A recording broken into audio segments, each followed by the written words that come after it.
Halo semuanya, perkenalkan nama saya Muhammad Arya Prayata dengan NIM channel 1125 dari kelompok 31.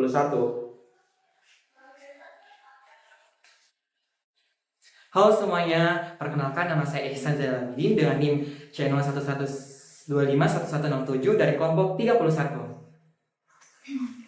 Halo semuanya, perkenalkan nama saya Nazifah Nurul Mimana dengan NIM channel 112511322 dari kelompok 31.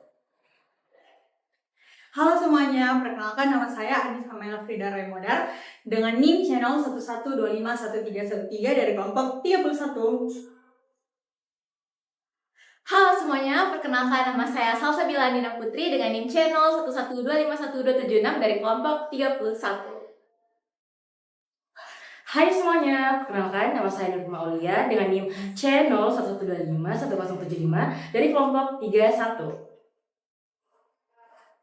Halo semuanya, perkenalkan nama saya Ewangelia Aurelta Samara Pasambe dengan NIM channel 1125108 dari kelompok 31. Halo semuanya, perkenalkan saya Stefania Linham dengan NIM channel 112511191 dari kelompok 31. Halo semuanya, nama saya Andika Lata Hairudin dengan NIM channel 112511294 dari kelompok 31.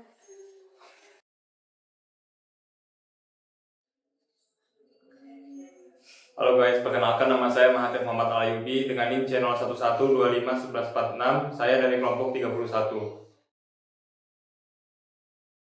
Assalamualaikum warahmatullahi wabarakatuh. Kami dari 3 Indra Melihat, mendengar, menyuarakan. Ya, selamat datang di podcast 3 Indra. Perkenalkan, saya Nazifah Nurul Mimana yang hari ini akan membawa diskusi kita hari ini. Nah, adapun kita sudah hadir ada beberapa narasumber yang sangat baik-baik semua di sini, yang dimana kita akan membahas terkait isu sosial yang saat ini sedang marak terjadi di Makassar ataupun di kota-kota lain juga ada, yaitu terkait eksploitasi anak. Teman-teman pasti sudah sering dengar kan terkait eksploitasi anak? Sering banget. Nah, sebelum kita masuk lebih jauh, kita harus samakan dulu pemahaman kita terkait eksploitasi anak. Jadi eksploitasi anak itu merupakan segala bentuk yang dimana kita memanfaatkan anak untuk berbagai kepentingan orang lain, baik itu secara ekonomi, sosial, maupun secara digital. Contohnya, kita sering melihat mungkin di lampu merah itu ada ibu-ibu yang dia gendong anaknya untuk membawa rasa kasihan orang lain. Itu menurut saya sudah termasuk eksploitasi anak. Selain itu, manusia silver, itu kan sering di jalanan ada anak-anak yang menggunakan cat badannya dengan warna silver untuk meminta uang dari orang-orang di jalanan. Nah, itu juga termasuk ke eksploitasi anak. Nah, dari sini kita bisa melihat bahwa eksploitasi anak itu bukan cuma isu tunggal saja, melainkan struktural yang kompleks karena banyaknya faktor di belakangnya. Nah, namun pertanyaannya, kenapa praktik ini masih terus terjadi? Apa saja faktor yang membuat eksploitasi ini akan sulit dihentikan? Apakah mungkin ada narasumber yang mau membawa terkait faktor penyebab ini? Oke, mungkin dari saya sendiri, kita tahu bahwa eksploitasi anak sendiri itu merupakan suatu permasalahan sosial. Tidak disebabkan hanya dari satu faktor saja, tetapi itu merupakan gabungan atau interaksi dari berbagai faktor seperti faktor ekonomi, faktor sosial, faktor budaya, faktor hukum, dan bahkan perkembangan teknologi yang terus berkembang hari demi hari. Nah, ketika faktor-faktor tersebut bertemu, anak itu akan rentan tereksploitasi, baik itu fisiknya, psikologisnya, dan bahkan seksual. Apa saja penyebab utamanya? Itu yang pertama, kita tahu kemiskinan dan ketimpangan ekonomi. Kondisi keluarga yang memiliki ekonomi yang sulit itu menjadikan anak mereka sebagai tambahan pendapatan bagi keluarga mereka. Mereka dipaksa untuk bekerja untuk membantu perekonomian keluarga. Ditambah lagi adanya ketimpangan ekonomi. Nah, ketimpangan ekonomi ini membuat suatu keluarga yang memiliki ekonomi yang sulit atau mengalami kemiskinan itu tidak dapat memiliki akses yang sama, sehingga mereka tidak dapat mengakses fasilitas sosial ataupun layanan dasar, sehingga itulah yang membuat mereka memaksa mereka dalam kondisi terdesak tersebut untuk mengesampingkan hak-hak anak. Nah, selanjutnya ada juga faktor akses pendidikan, di mana biaya pendidikan yang mahal, kemudian fasilitasnya yang kurang memadai, serta jauhnya tempat sekolah tersebut, itulah yang membuat banyak anak yang putus sekolah. Ketika mereka putus sekolah, itu tidak memungkinkan untuk mereka mendapatkan hak-haknya dan mudah diperdaya oleh pihak-pihak lain. Selanjutnya itu lemahnya penegakan hukum dan perlindungan anak. Walaupun kita tahu bahwa Indonesia itu memiliki undang-undang yang membahas mengenai perlindungan anak, namun implementasi di lapangannya itu masih kurang optimal, teman-teman. Jadi misalnya seperti kurangnya pengawasan, kemudian sumber daya aparat hukum yang kurang, kemudian praktik korupsi, ini yang menyebabkan banyak pelaku-pelaku eksploitasi anak itu yang tidak memiliki efek tidak dijerat, sehingga akibatnya para pelakunya itu tidak memiliki efek jerah, sehingga hal tersebut itu akan terus berjalan dan akan berputar eksploitasi anaknya antar generasi. Selanjutnya juga ada faktor norma sosial dan budaya yang keliru. Jadi ada pandangan bahwa sejak kecil, jikalau ada seorang anak bekerja sejak kecil, itu merupakan hal yang wajar dan merupakan suatu bentuk tanggung jawab mereka terhadap keluarga mereka. Nah, norma sosial, norma budaya yang keliru inilah yang membuat eksploitasi anak itu sering dianggap sebagai hal yang biasa saja, dan bukan merupakan suatu pelanggaran hak. Selanjutnya juga kurangnya peran dan pengawasan dari keluarga mereka. Kondisi keluarga yang tidak harmonis seperti perceraian, kemudian kekerasan dalam rumah tangga, orang tua yang mungkin sibuk bekerja sehingga mengabaikan anaknya, itu dapat mengurangi pengawasan mereka terhadap anaknya, sehingga anak itu akan merasa kurang kasih sayang, sehingga mereka rentan masuk ke dalam situasi berbahaya dan mudah tereksploitasi. Dalam beberapa kasus justru keluarga sendirilah yang menjadi pelaku eksploitasi anak, karena ya seperti saya bilang tadi, seperti kondisi ekonomi mereka atau kurangnya pemahaman mereka tentang hak anak. Selanjutnya juga adanya perdagangan anak dan kejahatan terorganisir. Kita tahu bahwa ada beberapa eksploitasi anak itu juga sering berkaitan dengan jaringan kejahatan terorganisir. Jadi mereka menggunakan anak direkrut melalui penipuan, ancaman, kemudian janji kehidupan yang lebih baik. Nah, kelemahan sistem pengawasan dan kerjasama antar lembaga ini memperbesar peluang terjadinya eksploitasi. Selanjutnya juga perkembangan teknologi dan dunia digital seperti media sosial, platform digital, internet itu menjadi wadah bagi para pelaku untuk menyebarkan kejahatan mereka. Eksploitasi anak secara digital itu sering sekali terjadi akibat hal tersebut, serta kurangnya literasi dari orang tua ataupun anak-anak yang terus terjadi, sehingga mereka itu kurang informasi akan hal-hal yang berkaitan dengan eksploitasi tersebut, sehingga akan mudah rentan terkena akan mudah terjadi eksploitasi. Selanjutnya juga faktor terakhir ialah kurangnya kesadaran masyarakat. Banyak kasus eksploitasi yang tidak dilaporkan, teman-teman. Anak itu dianggap tidak memiliki hak untuk bersuara, tidak memiliki hak untuk berpendapat. Nah, sikap apatis dan anggapan bahwa eksploitasi ini adalah suatu masalah keluarga itu yang menuntun hal tersebut itu tidak diadili atau tidak diselesaikan, dan itu mereka berpikir bahwa hal tersebut itu merupakan tanggung jawab keluarga mereka sendiri. Jadi itu saja pendapat dari saya. Mungkin dari teman-teman ada yang menambahkan. Dari penjelasan awal kita jadi makin terbuka ya insight-nya bahwa ternyata eksploitasi anak itu bukan cuma dari kemiskinan saja, tapi banyak faktor, contohnya tadi budaya. Dimana kita jadi menganggap kalau itu adalah hal yang biasa untuk dilakukan. Ya, dari penjelasan tadi kita melihat bahwa akar masalah dari eksploitasi anak ini sangat dalam, yang dimana kita melanggar hak asasi yang perlu didapatkan oleh anak-anak, mungkin karena dianggap terlalu polos sehingga dianggap bisa dimanfaatkan. Nah, dari eksploitasi itu dia tidak hanya berhenti pada peristiwa eksploitasi anak tersendiri itu, tapi ada juga dampak jangka panjang yang tentunya dialami oleh anak-anak tersebut. Pasti eksploitasi anak itu dia akan meninggalkan luka yang mendalam, seperti wah ternyata saya hanya dianggap sebagai tempat mendapatkan uang dan lain-lain. Oleh karena itu, menurut kalian bagaimana dampak eksploitasi anak terhadap kesehatan mental, kepribadian, ataupun kemampuan sosial mereka di masa depan? Mungkin ada yang mau menanggapi? Nah, jadi saya begini guys semuanya. Kalau dari beberapa jurnal ini yang kubaca, banyak sekali sebenarnya yang bilang kalau eksploitasi anak ini bakal berdampak ke pertumbuhannya ini anak. Kenapa? Misalnya kita ambil kasus ini tentang anak pengamen toh yang di lampu merah. Biasanya ini anak-anak pengamen yang di lampu merah kodong kalau minta ke uang baru kita ndak kasih. Biasanya toh kita saja minta di mamata baru dikasih pasti terluka hati kita. Bayangkan muka ini anak yang dieksploitasi setiap hari kita terpapar ke dalam keadaan seperti itu. Kayak misalnya dia ditolak ataupun dihina ataupun dan lain-lainnya lah. Bisa saja mereka tuh kayak banyak luka yang tersimpan di dalam hatinya, jadi kayak seolah-olah bilang, ih sebenarnya berharga aja ini kah, sebenarnya apa ini. Nah, jadi dari beberapa jurnal juga tuh yang saya baca ini keadaan seperti ini itu bisa bisa simpan ke dampak stres kronis yang panjang lah untuk anak-anak. Bayangkan mau ke anak-anak seusia tak lah ataupun di bawah tak yang sebenarnya seharusnya itu dia sekolah tapi sangat disayangkan dia kena dampak eksploitasi ini dari orang tuanya atau orang terdekatnya. Jadi harus itu sekolah, dia harus di jalanan tinggal dan lain sebagainya. Itu kalau dari dampak mentalnya. Tapi kalau dari dampak sosialnya ini biasanya itu norma di masyarakat, norma yang berlaku sekarang itu berbeda. Nah, kenapa? Karena banyak sebenarnya ini anak-anak yang kayak terpapar gitu, otomatis pemikirannya dia bakal berbeda dengan cara pemikiran anak-anak pada umumnya.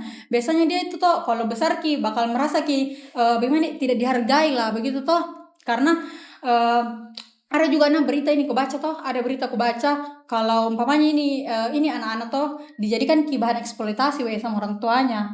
Terus sudah itu pasnya didapat ini anak melakukan rehabilitas toh di panti atau di tempat perlindungan anak lah. Dia lakukan itu di situ kayak ditelusuri di situ ini anak kenapa dia bisa seperti ini, dan setelah diwawancarai memang ini anak dicari tahu apa segala macam, orang tuanya memang melakukan eksploitasi ke anaknya. Dia itu toh selalu kita takut berbicara, selalu kita takut untuk mengungkapkan kayak pendapatnya kodong. Kenapa? Karena takut baru dia juga cerita bilang setiap hari itu toh dia penuh dengan rasa takut. Bayangkan setiap hari darinya dia umur 4 tahun sampainya dia ada di seusia tak sekarang, dia itu selalu takut. Kenapa? Karena selalu kita takut kayak dimarahi sama mamanya. Bahkan tuh dia bilang juga kalau dicubit dan mamanya. Dan bayangkan orang yang kita percaya orang yang kita percaya sendiri lukai toh.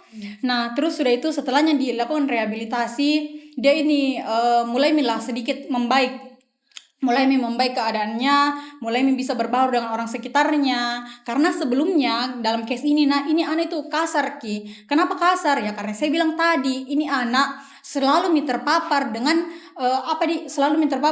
kekerasan yang ada di sekitarnya, penolakan dan lain-lain. Karena sebenarnya penolakan itu kayak signifikan sekali dengan masa pertumbuhan kita itu kan lagi ada di masa pubertas toh. Jadi kayak semakin banyak kita terima, biasanya itu yang akan terbawa terus sampai tak besar. Jadi kayak semakin banyak kita terima hal-hal yang buruk toh, bisa jadi tuh bakal terbawa lah toh. Karena kayak terus nanti besar ya begitu bisa saja perkembangan itu jadi tidak baik, bisa saja juga kita bakal menjadi kasar toh. Nah, terus kalau dari setelahnya dia dilakukan rehabilitasi ya perlahan-lahan ya membaik mulai normal seperti anak-anak di lingkungannya, mulai juga berbaur tidak kayak sebelumnya. Jadi mungkin dari kasus itu toh bisa disimpulkan memang kalau anak yang dieksploitasi ini kodong anak-anak yang takut sekali untuk bisa ungkapkan apa yang dia rasa, kepercayaan dirinya itu berkurang sama banyak lagi faktornya. Jadi mungkin ya gitulah. Betul. Jadi intinya ini eksploitasi anak itu dia sangat berdampak ke cara pandang itu anak terhadap dunia. Caranya mereka bertindak itu pasti beda sekali sama anak-anak yang mendapatkan fasilitas yang baik seperti alhamdulillah kita masih dapat pendidikan yang baik, pasti itu beda sekali dengan mereka. Nah, terus sekarang ini kan kita sedang di perkembangan zaman, teknologi digital itu banyak dan bahkan mungkin eksploitasi anak itu bukan cuma cara yang tadi saya sebutkan, bisa juga secara digital. Nah, oleh karena itu di era media sosial dan dunia maya ini bagaimana bentuk-bentuk eksploitasi anak yang paling sering terjadi, dan menurut kalian kenapa bisa terjadi? Padahal ini kan sekarang era digital itu makin berkembang pola pikirnya, tapi kenapa justru orang memanfaatkan digital itu untuk eksploitasi anak? Mungkin ada yang berpendapat terkait ini? Jadi mungkin saya ingin membahas, kan tadi kita sudah bahas tentang eksploitasi secara langsung kayak pengamen-pengamen di jalanan, anak-anak. Ini sekarang kita masuk di era kemajuan teknologi, kita sudah ada kayak dunia baru gitu, dimana ini HP dan internet sudah menjadi satu hal yang sangat lazim, sampai bahkan anak-anak dari data yang saya baca itu dari data Badan Pusat Statistik tahun lalu, tahun 2024, ini anak dari usia 1 sampai 4 tahun itu 37% itu sudah bisa memegang HP, dan parahnya lagi 35% itu sudah memiliki akses terhadap internet, atau mereka sudah bilang istilahnya sudah online. Jadi data ini menunjukkan bahwa jadi digital ini sangat parah untuk anak-anak dan membuka peluang-peluang eksploitasi yang baru. Jadi salah satu fenomena yang mungkin sekarang kalian tahu fenomena itu namanya kid influencer. Kalian tahu misalnya yang biasanya ada di TikTok, anak-anak dia disuruh orang tuanya diposting videonya misalnya joget-joget atau apa, dia pakai baju ini untuk promosi, dikasih makan steak ini baru disuruh promosi steak ini. Ada juga itu yang live baru disuruh goyang-goyang, baru disuruh give mawar. Semakin banyak give-nya semakin semakin bagus dance-nya, ya Allah. Ada-adanya. Iya, setuju sekali. Jadi di balik itu mungkin dia dapat fame, dia dapat keuntungan, tapi di balik popularitasnya itu anak itu muncul kekhawatiran serius terkait kerentanannya terhadap dia dieksploitasi oleh orang tuanya. Jadi orang tuanya itu mengambil waktunya anak-anak itu. Misalnya anak-anak kan harusnya dia bermain bersama teman-temannya, tapi waktunya anak-anak dipakai untuk disuruh endorse dulu barang ini, dapat endorse dari sini, kita rekam dulu video sekarang. Itu sudah betul-betul mengambil hak anak itu untuk menghabiskan masa kecilnya dengan baik. Dan selain itu saya juga baca data dari KPA, Komisi Perlindungan Anak, pada tahun 2023 itu tercatat ada 50 kasus eksploitasi secara ekonomi dan juga secara digital seksual terhadap anak, dan dari 60%-nya itu, dari 60% kasus tersebut itu terjadi di media sosial. Hal ini juga diperkuat dengan saya baca salah satu jurnal tentang kidfluencer atau child exploitation in digital space. Jadi dalam jurnal ini dikatakan bahwa meskipun tren-tren kid influencer ini mungkin memberikan hiburan pada orang-orang, misalnya, lucunya ini anak, tapi kita tidak berpikir bahwa di balik itu anak-anak yang sudah dilanggar privasinya oleh orang tuanya dengan dia misalnya dari kecil itu direkam, terus dari seluruh proses hidupnya sampai dia besar itu terus semua diupload ke media sosial. Itu sudah sangat melanggar hak privasi anak tersebut. Kau tahu Kak Kau tahu kasusnya Rafathar? Iya, waktu yang kecil tuh suka sekali direkam-rekam baru pas yang besar tuh kayak udah tertarik. Saya juga baca malas nih. Kayak salah satu dampak dari eksploitasi anak secara langsung. Untungnya ini Rafathar kan dia masih bisa menolak. Anak-anak yang lain itu dia bisa menolak kepada orang tuanya. Nah, dalam konteks hukum, ini kita bahas ke hukum. Itu eksploitasi anak itu adalah isu sangat serius sampai dikeluarkan undang-undang nomor 35 tahun 2014. Ini tentang perlindungan anak yang menegaskan bahwa anak-anak itu yang mengalami eksploitasi ekonomi harus mendapat perlindungan khusus. Tapi ada sedikit kelemahan dari undang-undang ini. Jadi yang kalian dengar tadi itu sudah dari tahun 2014, yang dimana itu kayak belum keep up dengan masalah sekarang ini yang sudah kemajuan digital. Anak-anak yang banyak dimanfaatkan itu bukan secara langsung, secara fisik, tapi secara media sosial, secara psikologisnya itu mereka dieksploitasi. Jadi hukum ini juga masih dia bersifatnya itu mengatasi, bukan mencegah. Jadi dia belum bisa menyelesaikan masalah ini dari akar-akarnya. Dan ini penegakan hukumnya seperti kalian tahu juga di Indonesia belum ada yang terjalan secara optimal. Berarti kalau dari aku kita itu sebagai mahasiswa kita harus berani menyuarakan kalau misalnya harus ada undang-undang yang ditambahkan begitu terkait digitalisasi juga harus diperbarui undang-undangnya. Jadi kalau kita mau tinjau ini dari perspektif integritas, ini tentunya sudah melanggar integritas di mana nilai-nilai dari orang tuanya anak tersebut harus dipertanyakan karena tidak sesuai dengan keputusannya untuk anaknya bisa di-post terus di media sosial. Tentunya sudah mereka tidak mementingkan kepentingan anaknya dan lebih mementingkan kepentingan ekonomi dia sendiri. Itu saya rasa. Pokoknya digital juga bawa dampak negatif ya. Mungkin itu orang tua mereka berpikir kalau untuk lucu-lucuan saja atau untuk dokumentasi masa kecil. Cuma salahnya karena mereka upload dan manfaatkan itu. Nah, tadi kan kita juga sudah bahas soal undang-undang. Sudah banyak sekali undang-undang yang bahas soal perlindungan anak.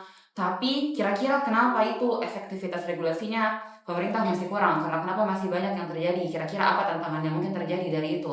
Mungkin ada yang punya pendapat terkait masalah ini? Baik, dari saya tuh mungkin peran pemerintah itu sangat penting. Ya jelas. Ini ada 3 lapisan utama yang harus dilakukan pemerintah. Pertama itu kayak pencegahan sebelum bisa terjadi. Pertama itu seperti tutup hulu, seperti risiko bisa datang dari sekolah maupun rumahnya. Baik, saya mau berikan contoh kecil dulu. Yang mungkin banyak dilihat di sehari-hari tapi dianggap lumrah begitu, hampir tidak ada yang melapor karena biasa dilihat kayak dianggap biasa. Ambil contoh dari restoran-restoran kecil yang biasa mempekerjakan anak-anaknya sendiri. Gitu. Kayak warung-warung begitu. Biasa kayak Pinggir jalan, anak pinggir jalan apa begitu. Mungkin kalau kita lihat biasa kita kira kayak oh itu biasa, anak itu kayak mandiri sekali mau bekerja, tapi sebenarnya itu ada aturan yang undang-undang yang dilanggar dari mempekerjakan anak bahkan dari sejak kecil, karena mereka yang bisa menggunakan waktunya itu untuk bermain-main, belajar mungkin meningkatkan prestasi nilainya, malah mereka gunakan untuk bisa dibilang bekerja menjadi tulang punggung keluarga. Nah itu, pencegahan itu bisa dapat dilakukan dari online maupun dari Secara langsung begitu. Iya. Mungkin kita kalau misalnya belanja di tempat toko, warung begitu, kayak kita tegur orang tuanya. Ya, Ya tuh karena Atau kalau dari online mungkin bisa kayak kasih edukasi toh, ya sosialisasi bisa kayak kita atau sosialisasi ki sampai kita sosialisasi ki misalnya toh offline, terus ini nanti sosialisasi tak kita share juga ke media supaya setidaknya adalah di Facebook. Iya Cak, di Facebook. Oh iya. Saya orang tua sekarang itu di Facebook suka sekali itu semua di Facebook. Iya, yang milenial kan Kurang orang melek tua lah, mesin kurang tua melek. tidak ada yang tahu begitu. kedua itu seperti perlindungan korban juga, itu dari pemerintah. Anak korban eksploitasi harus dilakukan, ada undang-undang seperti UPTD, PPA di daerah itu harus didampingi kayak psikologis, diberi rumah aman, dijangkau juga dari melalui sekolah itu bisa. Dan akses cepat bisa mungkin melalui jangkau online seperti yang telah dikatakan teman-teman saya, seperti melalui Facebook bisa dilakukan, apalagi dari media sosial mungkin dari story Instagram juga bisa membantu sekali dapat disebarkan kalau ada pelanggaran seperti begitu. Seperti yang biasa kita temui itu di radio-radio yang melanggar, kita mungkin memberi uang kepada manusia silver. Ketiga, selanjutnya itu dari pemerintah, bisa juga dari penegakan hukum. Ini bagian integritas, ini bagian yang paling menentukan. Banyak keluarga mungkin yang bisa menyelesaikan hukum. Aparat pemerintah seperti itu harus memastikan kasus ini tidak diselesaikan dengan damai dan tidak hanya menghapus keadilan. Penegakan hukum harus menyasar aktor utama jaringan, yaitu dari keluarga mereka sendiri, apalagi dari pawang-pawang yang bisa dibilang merekrut ini manusia-manusia silver atau manusia-manusia di jalan. Biasanya itu pengamen juga, pengamen anak-anak. Nah, tantangan nyata dari ini masalah eksploitasi anak itu bisa dilakukan dengan koordinasi. Penyelesaiannya dapat dilakukan dari koordinasi lintas instansi. Tantangan nyatanya itu seperti koordinasi lintas instansi sering patah, layanan yang tidak merata, bahkan korban yang takut melapor karena itulah dia ancam sama keluarganya, atau bahkan mereka takut tidak bisa kemana-mana karena mereka sadar dirinya itu anak kecil. Jadi mungkin mereka karena kebiasaan digunakan oleh orang dewasa, mereka juga lapor untuk mereka juga takut untuk melapor kepada orang dewasa. Iya, suara ya. Itu dampaknya tadi seperti yang dikatakan sama Nisa tuh. Itu juga dampaknya. Dampak perkembangan juga dari situ. Ya. Nah, ini undang-undang yang perlu ditegakkan itu seperti Undang-Undang Perlindungan Anak, Undang-Undang TPPO, UBTD. Nah, ukuran integritas dari pemerintah dapat menimbulkan kayak seperti cepat melindungi korban, mereka juga harus transparan dan akuntabel agar kita tahu biar bahwa yang mereka tegakkan itu benar-benar terjadi dan bukan hanya sebuah Omong kosong gitu. Nah, kita juga harus tegas pada pelaku utama dan pemulihan korban, seperti itu juga dikasih terapi, rehabilitas. Dan kita juga bangun sistem pencegahan yang konsisten dan lintas sektor. Mungkin itu dari saya. Pokoknya peran pemerintah itu sebenarnya sangat penting sih dalam hal ini. Bukan cuma dari dia hapus penyebabnya, dia juga harus rehabilitasi itu korban-korban yang sudah ada. Tapi kan ini kita sudah lihat kalau banyak sekali sekarang undang-undang yang bahas soal ini, tapi kurang optimal, dan itu bikin kita berpikir kira-kira eksploitasi anak ini dia mencerminkan krisis integritas di sistem hukumnya kita atau tidak. Menurutnya kalian gimana? Menurutku itu jelas lah, eksploitasi anak itu betul-betul kayak menyepelekan sikap integritas yang seharusnya sudah dibangun oleh pemerintah. Kayak tadi sudah disebutkan juga sama Aurel, ya nggak sih, kalau misalnya ada kasus korupsi juga yang terlibat di dalam ini. Nah, mungkin dari kasus korupsi itu jadinya penanganan kasus eksploitasi anak jadi kurang sekali, sehingga anak-anak itu tetap banyak sekali di jalanan, banyak sekali yang bekerja misalnya di warung-warung orang tuanya, seperti itu. Nah, sebelum aku lanjut, aku tuh mau cerita dulu kalau misalnya kenapa aku sangat tertarik sekali sama kasus ini. Karena kan saya itu dari luar, dari Tarakan.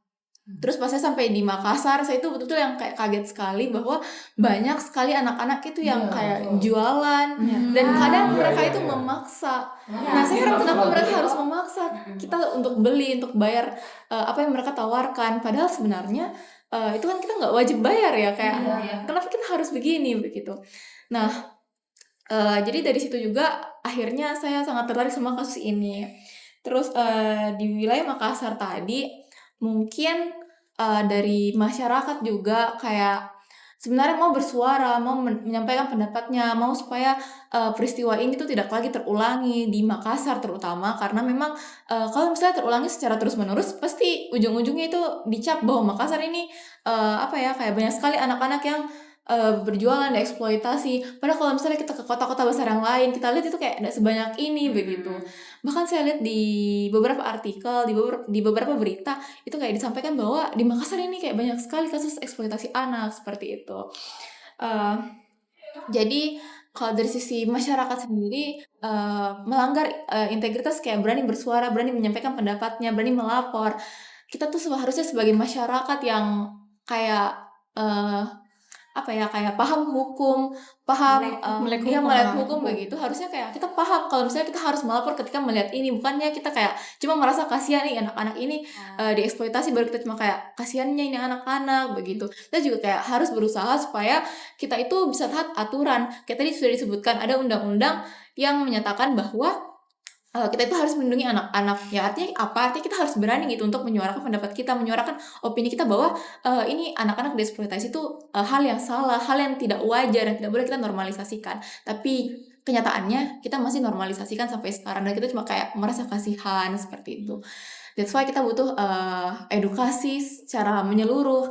Jadi seperti yang tadi dikatakan sama Kayla dan Alin juga, kalau misalnya digitalisasi itu kayak harusnya kita bergunakan dengan sangat baik. Kita harus bisa mengedukasi masyarakat, kita harus bisa menyuarakan pendapat kita. Kalau memang kayak tidak bisa kita melapor karena mungkin minim bukti begitu, kayak kita kurang juga takut melapor, kita harus berani kayak menyuarakan di sosial media seperti itu. Mungkin kalau dari saya begitu aja. Mungkin karena beda pola pikir ya, mungkin orang berpikir kalau ini hal yang biasa, karena itu termasuk eksploitasi anak. Nah, kenapa bisa begitu? Kan kita sudah lihat kalau dari sistem hukum itu sudah jelas perannya. Nah, adapun keluarga itu kan famili terkecilnya kita, di mana dia berperan langsung terhadap anak itu sendiri. Nah, kira-kira bagaimana peran keluarga itu untuk cegah terjadinya eksploitasi anak, dan juga mungkin ada tantangan-tantangan yang dihadapi oleh keluarga tersebut, kira-kira itu apa? Untuk menurut saya itu, untuk peran keluarga itu, terkhususnya orang tua itu sangat krusial karena keluarga itu adalah pihak terdekat dari anak tersebut. Mengapa? Karena dari pihak orang tua itu bisa menjerumuskan antara anak itu menjalani eksploitasi atau tidak dia menjalani kehidupannya normal. Mengapa saya bilang begitu? Karena begini, orang tua yang paham akan HAM itu, dia akan menjadi pelindung tameng pertama sebagai orang tua untuk anak-anaknya. Bagaimana dia? Kalau dia paham HAM, dia pasti akan pasti anak itu akan menerima HAM-nya. Seperti contoh, diberikan kasih sayang, mendapatkan pendidikan, rumah. Tapi adapun dorongan, adapun faktor yang membuat orang tua tersebut tidak melakukan kewajibannya atau tidak melakukan tanggung jawabnya, seperti faktor ekonomi. Faktor ekonomi itu sangat mendorong orang tua tersebut. Karena mengapa? Karena mereka sudah terbilang terdesak dengan kondisinya lah. Dia tidak bisa berpikir ke arah jelas, makanya dia keras kepada anaknya. Dan ada juga terjadi dari faktor internalnya. Mungkin saja dari orang tua tersebut pernah mengalaminya dari waktu dia waktu kecil juga. Iya. Jadinya budaya atau kayak turun temurun itu kebiasaannya. Terus berputar. Dari hal tersebut, mengapa kita perlu seperti yang Alin bilang, Kaila, Salsa bilang kita perlu edukasi untuk masyarakat. Karena kebanyakan itu orang tua ataupun orang-orang di luar itu bisa dibilang kolot, kasarnya itu kolot, karena mereka tidak tahu aturan-aturan atau hukum-hukum yang ada di Indonesia. Makanya pemerintah seharusnya dia untuk mencegah hal tersebut diperlukannya edukasi secara menyeluruh kepada masyarakat sekitar. Seperti dalam pasal 27 ayat 2 itu tentang HAM, seharusnya pemerintah dia itu memberikan penanganan kepada seperti kayak pengangguran di luar sana, agar tidak terjadi lagi faktor ekonomi, masalah ekonomi yang membuat dia mengharuskan dia untuk terjadinya eksploitasi. Makanya kebanyakan anak-anak di luar sana kayak terpaksa lah dari orang tuanya, apakah dia mengasuhnya dengan cara yang baik ataupun dia mengasuh dengan cara yang kasar. Seperti contoh yang masuk cara baik, karena dia sudah terpaksa karena ekonominya, dia bilang, "Nah, kita butuh uang segini, kamu harus gini-gini." Akhirnya itu dia bisa mendorong anak itu terstimulasi di otaknya itu bakal dia lakukan, "Oh, orang tua saya lagi susah kok dong, saya harus begini-begini." Itu sama saja itu eksploitasi anak, cuman dengan cara yang lebih halus.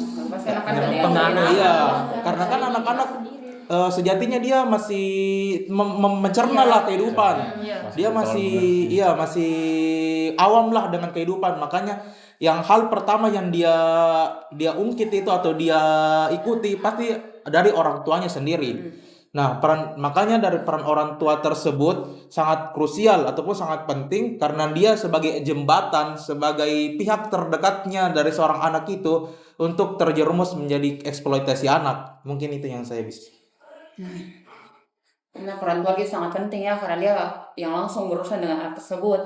Terus juga, bisa tambah? Boleh. Terus juga kalau misalnya saya dengar tadi faktor ekonomi, artinya apa? Artinya pemerintah itu seharusnya kayak bisa ngasih lebih banyak peluang kerja bagi keluarga. Karena kalau misalnya dari pekerjaan yang kurang saja begitu, akhirnya anak-anak jadi korban yang lain.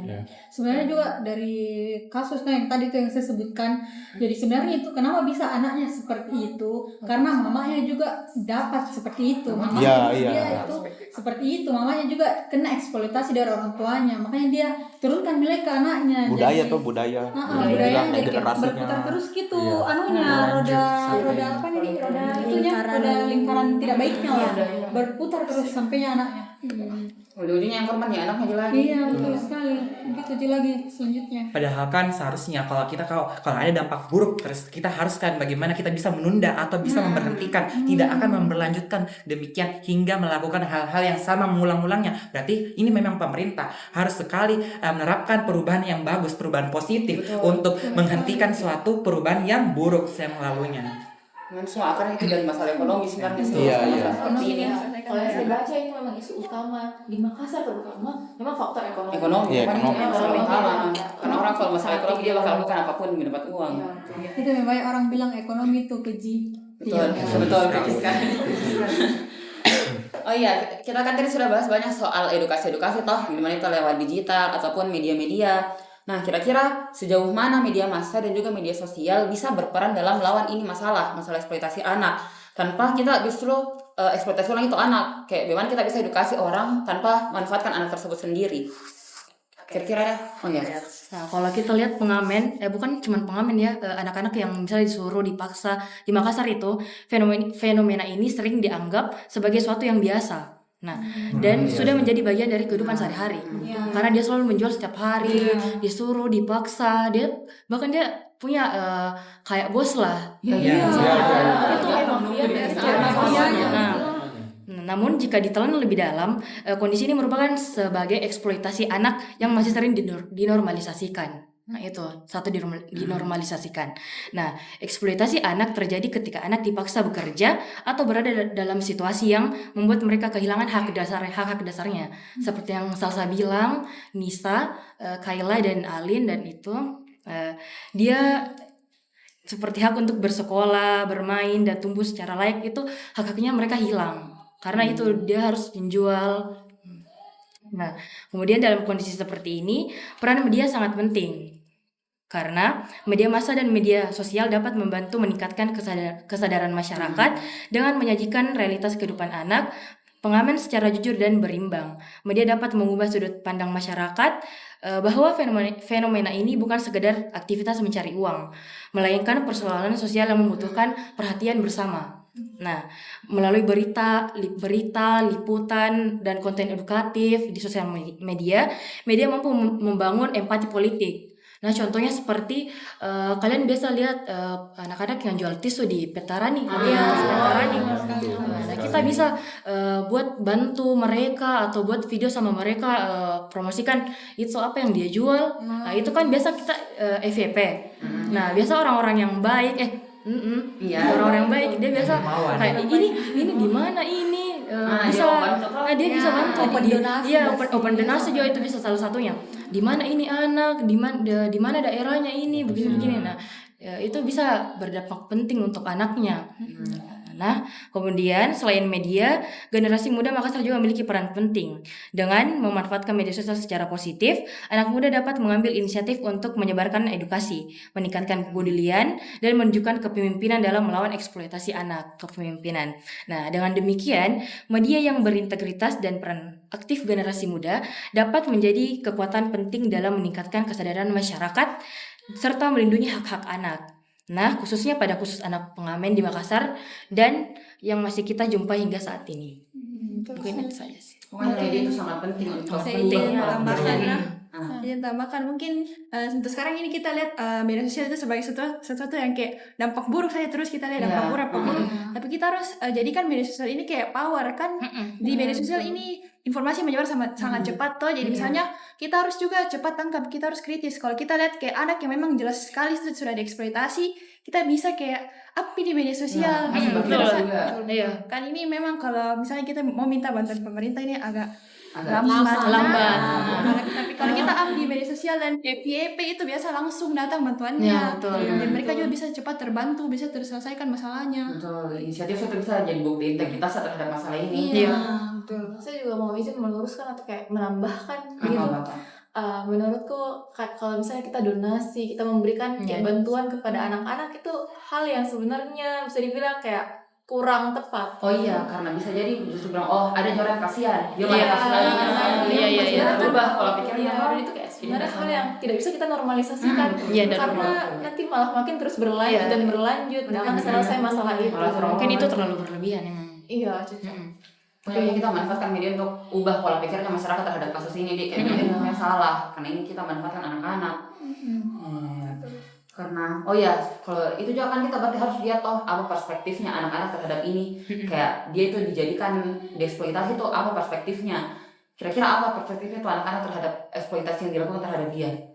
Nah, saya ingin menjawab nafas. Nah, di sini pasti tentang perspektif. Berarti penting sekali bagaimana meningkatkan jiwa kemanusiaannya kita diri pribadi, di mana jika saya telah merujuk pada artikel mengenai pada artikel tajuk yang mengenai adanya istilah itu mengungkapkan suara yang tak terdengar, di mana di sini kita ketahui bahwa anak-anak pengamen di situ mungkin banyak kita sering anggap itu sebagai dia itu adalah objek dari sebabnya kemiskinan, tetapi melainkan anak-anak tersebut adalah sebuah subjek yang mengalami krisis mental ataupun kepercayaan diri sendiri. Nah, oleh karena itu mereka percaya, maka di sini juga ada perspektif bahwa anak itu tersebut merasa bahwa mereka aman dari orang tuanya karena mereka menganggap bahwa orang tua adalah sebagai alat pelindung mereka. Tapi melainkan di sini kenyataannya orang tua tersebut menggunakan anak sendiri mereka untuk melakukan suatu hal yang sangat buruk. Ditegaskan kembali bahwa di sini eksploitasi ini melainkan justru menyalahgunakan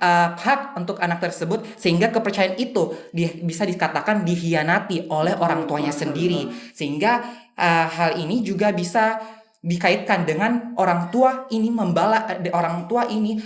mengambil hak anak tersebut dengan sebatas uang recehan di lampu merah.